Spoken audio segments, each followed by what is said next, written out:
Hello students, आज की class में हम लोग माध्य यानी कि मीन के बारे में देखने वाले हैं। माध्य जिसे हम लोग समांतर माध्य यानी कि अर्थमेटिक मीन के नाम से भी जानते हैं। माध्य क्या होता है? एक्चुअल में अगर हम लोग सरल भाषा में बात करें तो यह औसत होता है, ठीक है ना जी, एवरेज होता है क्वांटिटियों का, वही क्या कहलाता है? माध्य कहलाता है, मीन कहलाता है। यह केंद्रीय प्रवृत्ति के मापों में से एक माप माध्य भी है, ठीक है। केंद्रीय प्रवृत्ति के बहुत सारे माप होते हैं, जैसे मैं आपको मापों की बात करूं तो माध्य हो गया, माध्यिका हो गया, बहुलक हो गया, फिर उसके बाद माध्य विचलन हो गया, है ना जी। तो ये सारी चीजें जो है ये केंद्रीय प्रवृत्ति के माप कहलाते हैं, उसी में से एक आपका माध्य भी है। तो माध्य क्या होता है? जनरली आप कहे कि माध्य क्या होता है तो ये औसत होता है ना, एवरेज होता है, ठीक है। तो चलिए अब हम लोग इसके बारे में देखते हैं। माध्य जो होता है, हम लोग आंकड़ों का माध्य निकालते हैं। तो ये आंकड़े किस प्रकार के होंगे? तो जो आंकड़े हमारे पास दिए होते हैं, नाइन्थ में हमने देखा था कि या तो वो वर्गीकृत आंकड़े होते हैं या अवर्गीकृत होते हैं, ठीक है। तो पहला हम लोग लिखते हैं, दो भाग में इसको कर देते हैं, अवर्गीकृत आंकड़े जब दिए गए होंगे तो, ठीक है। और दूसरा, जब आपके पास वर्गीकृत आंकड़ा हो, वर्गीकृत आंकड़ा हो, वर्गीकृत आंकड़ा हो। तो अवर्गीकृत और वर्गीकृत आंकड़े के बारे में हम लोग क्लास 9 में पढ़े हुए। अवर्गीकृत आंकड़े दो तरीके से हो सकते हैं। पहला, जब आंकड़ा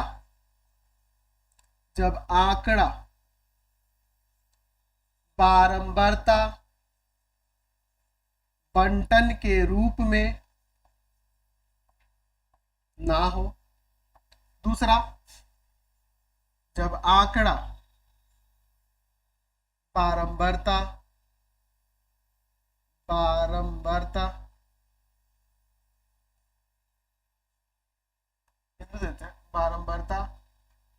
बंटन के रूप में,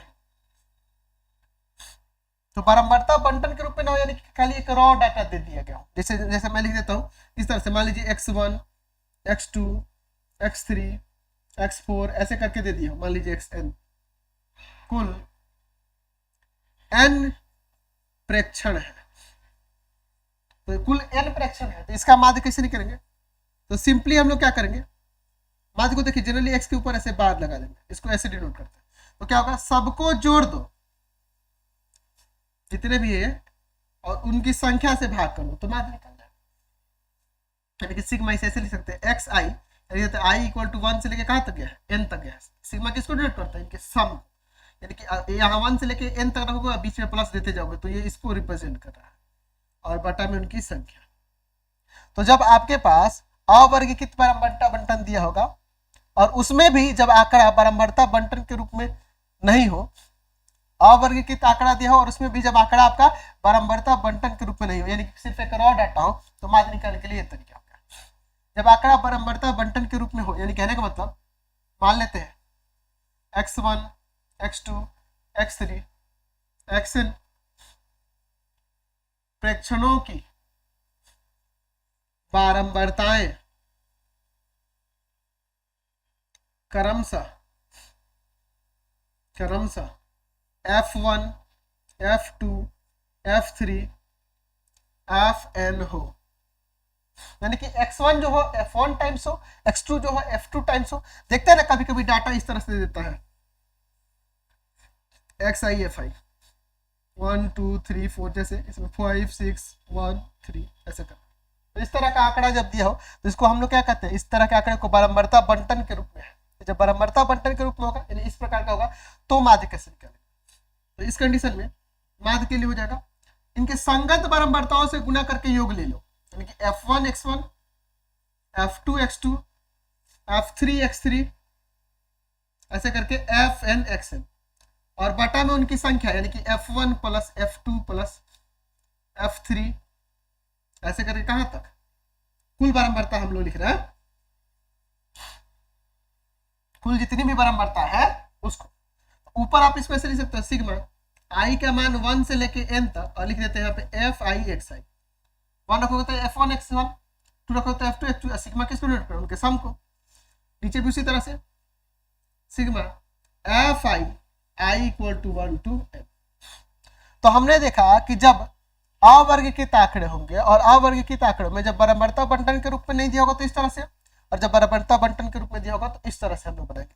यानी कि अगर इसका माध्य निकालना है तो हमें एफ आई एक्स आई निकालना होगा, यानी कहने को तो इनको गुना करना होगा 5 12 3 12। इसको जोड़ लेंगे तो ये आ जाएगा सिग्मा एफ आई एक्स आई, और इसको जोड़ेंगे तो ये सिग्मा एफ आई होगा। इसको जोड़ के इसमें से भाग कर देंगे तो हमें यहाँ से माध्य प्राप्त हो जाएगा। जब वर्गीकृत आंकड़ा दिया हो तो इसके लिए 3 विधियां हैं। कौन कौन सी विधि है? पहला है प्रत्यक्ष विधि, दूसरा है शॉर्ट, प्रत्यक्ष विधि को हम लोग कहते हैं डायरेक्ट मेथड, दूसरा है लघु रीति विधि, लघु रीति विधि जिसे हम लोग कहते हैं शॉर्टकट मेथड, और तीसरा जो है जिसे कहते हैं पग विचलन विधि।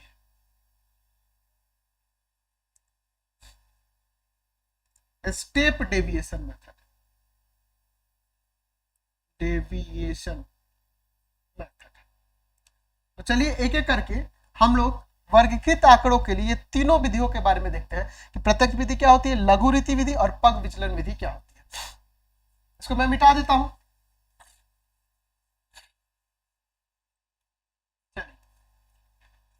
सबसे पहले हम लोग प्रत्यक्ष विधि के बारे में बात करते हैं। मैं यहाँ फॉर्मूले को समझाने वाला हूं। क्वेश्चन वगैरह आपके एक्सरसाइज में दिए उनको हम लोग खुद से बनाएंगे, चैप्टर में दिए। चलिए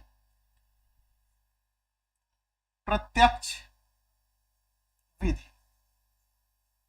इस विधि में क्या करते हैं, माध्य निकालने के लिए sigma I equal to 1 to n F I X I बटा में सिग्मा एफ आई। अब आपके मन में आएगा कि सर अभी जो आपने इसके पहले अवर्गीकृत आंकड़ों में जब बराबरता बंटन के रूप में होता है तो यही फॉर्मूला लिखा था। नहीं, थोड़ा समझ लीजिए। यहां पर क्या है, एफ आई है, बारंबारता को रिप्रेजेंट कर रहा है, एक्स आई जो है वर्ग चिन्ह को रिप्रेजेंट कर रहा है। समझे ना? समझिए, हमारे पास यहाँ पे जो आंकड़ा दिया होगा, जैसे देखो क्लास इंटरवल यहाँ दिया होगा 0 से 10, 10 से 20, 20 से 30, वर्गीकृत आंकड़ा इसी तरह से मिलता है। मान लीजिए 3 को दिया, एफ आई दिया होगा, ठीक है। हमको क्या करना होता है, वर्ग चिन्ह निकालना होगा इसके अकॉर्डिंग, एक्स आई इसके बीच का मानना होगा, जोड़ के 2 से भाग करेंगे, जोड़ के 2 से भाग करेंगे। यहाँ पे देखो फॉर्मूला के अकॉर्डिंग हमें एफ आई एक्स आई निकालना होगा, यानी गुना करना होगा इनमें 10 15 125। इसको जोड़ेंगे और एफ आई को जोड़ेंगे, इसको 5 2 7 1 8, इसको जोड़ लेंगे। देखो ये दोनों मिलकर 4 150, इसमें इसे भाग कर देंगे 150 बटा 8, वही मान हो जाएगा। तो ये रहा आपका प्रत्यक्ष विधि। इसमें ध्यान रखना एक्स आई यहाँ वर्ग चिन्ह है, वहां पे एक्स आई 4 मान था, ठीक है, जो प्रेक्षण थे वो थे, तो दोनों में फर्क है। अब हम लोग बात करते हैं लघु रीति विधि और फिर उसके बाद पग विचलन विधि। लघु रीति विधि, इस विधि में क्या करते हैं जी, माध्य निकालने के लिए ए प्लस का sigma f I D I, यहाँ आई इक्वल टू 1 to n ले लेते हैं, बाई में सिग्मा एफ आई, ये फॉर्मूला होता है। अब इसमें डी आई क्या है और ये क्या है, जहां ए है वो हमारा कल्पित माध्य होता है, कल्पित माध्य, अज्यूम्ड मीन, और डी आई जो होता है वो डेविएशन कहलाता है, यानी कि विचलन होता है, जो कि डी आई किसके बराबर होता है, एक्स आई माइनस में ए। कैपिटल ए स्मॉल ए लिख सकते हैं जो भी, अगर यहाँ कैपिटल ए है यहाँ भी कैपिटल है, यहाँ भी कैपिटल है, लिखो, कोई दिक्कत नहीं, ठीक है। ए एक्स आई माइनस ए वो डी आई होता है विचलन, और आपको पता ही एफ आई बारम्बार था। देखिए अब ये ए किसको मानते हैं कैपिटल है, प्रकल्पित माध्य, यानी कि वो हमें एज्यूम मान लिया जाता है वो। तो हम लोग क्या करेंगे कि जो भी हमारे पास वर्ग चिन्ह होंगे ना, उन वर्ग चिन्हों में मध्य का मान, ठीक है, वर्ग चिन्ह के मध्य का मान, बीच वाली जो संख्या होगी ये मान लेंगे। अब आप कहोगे सर मान लीजिए 35 होता है, तो इनमें से कौन मानते हैं, तो इस दोनों में से कोई भी मान सकते, बीच में दो को पड़ जाएगा तो उन दोनों में से कोई भी ले लेंगे, तो वो ए मान लेंगे। अब फॉर्मूला वही लगाएंगे, यानी कि पहले ए मान लेंगे और हम ये नहीं निकालेंगे। अब हम यहाँ पे निकालेंगे डी आई, जो कि होगा एक्स आई माइनस ए। कहने का मतलब 5 में से किसको घटाएंगे, 15 को, 15 में से 15 और 25 में से 15, और तब यहाँ पे गुना करेंगे एफ आई डी आई, यानी कि अब इसमें इससे गुना करेंगे, माइनस का 20, 0, 50, तो यहाँ 30 आ जाएगा। तो माध्य निकालने के लिए ए का मान देखो 15 प्लस का F I D I sigma और बटा में एफ आई, देखो एलसीएम का सॉल्व वही आएगा इससे पहले जो है, तो इस तरह से बनाएंगे। अब तीसरी विधि जो है जिसको हम लोग पग विचलन विधि कहते हैं, पग विचलन विधि।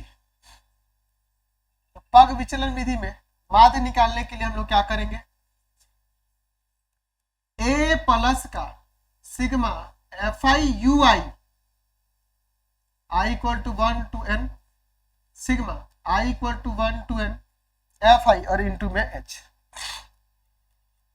यहीं पे आइए, ये डी आई था, यू आई इसी में लिख देते हैं, यू आई क्या हो जाएगा डी आई बटा में एच, जो हमारा विचलन होता है उसी में एच से भाग करेंगे। अब एच क्या है, वर्ग माप या वर्ग ऊंचाई, तो वर्ग माप यहां से निकल 10 है, 10 का अंतर है, उच्च सीमा माइनस निम्न सीमा ही वर्ग माप होता है, यानी कि एच का मान 10 होगा इसके अकॉर्डिंग, इस क्वेश्चन के अकॉर्डिंग। यानी कि हम लोग ये डी आई निकाल लेंगे तो हमें इसके बाद इस विधि से यू आई निकालना पड़ेगा, लेकिन डी आई में एच से यानी कि 10 से भाग करेंगे, माइनस 1, 0, 1, और तब यहाँ पे गुना करेंगे एफ आई यू आई से, तो माइनस का 2, 0 और यहाँ पर 5, यहाँ पे प्लस का 3 आ जाएगा। तो अब इसको निकालने के लिए अज्यूम्ड मीन प्लस में सिग्मा एफ आई यू आई, यानी कि 3 आया है जोड़ के, और बटा में एफ आई 8, और वर्ग ऊंचाई जो है एच कितना था 10, सेम वही आएगा, यहाँ पे एलसीएम लेकर सॉल्व करो, 150 बटा में 8 काट देना। तो ये 3 विधियां हैं अगर हमारे पास वर्गीकृत और आंकड़ा दिया हो तो आपके क्लास 10th में और 9th में बात करें तो 9th में हमें पहले इसके पहले जो मैंने बताया था अवर्गीकृत आंकड़ों का दिया हुआ है, क्लास 9th में क्या है अवर्गीकृत आंकड़ों का माध्य निकालना है, और क्लास 10th में क्या है वर्गीकृत आंकड़ों का। तो मैंने दोनों इसीलिए बता दिया क्योंकि दोनों आपके लिए जरूरी है, तो दोनों पे जानेंगे, क्योंकि ऑब्जेक्टिव जो है वो अवर्गीकृत आंकड़ों से रिलेटेड दे देता है और सब्जेक्टिव जो होता है इससे रिलेटेड देता है, तो दोनों जानना जरूरी है। फिलहाल आज की क्लास में इतना ही, नेक्स्ट वीडियो में आगे देखिए। प्ले स्टोर से आप लोग हमारा एप्लीकेशन पढ़ाई.online रविकांत सर को डाउनलोड कर लेंगे और वहां पे जाकर अपने पेड कोर्सेस को ज्वाइन करेंगे और अपनी पढ़ाई को और ज्यादा बेहतर करेंगे। फिलहाल आज की क्लास में इतना है।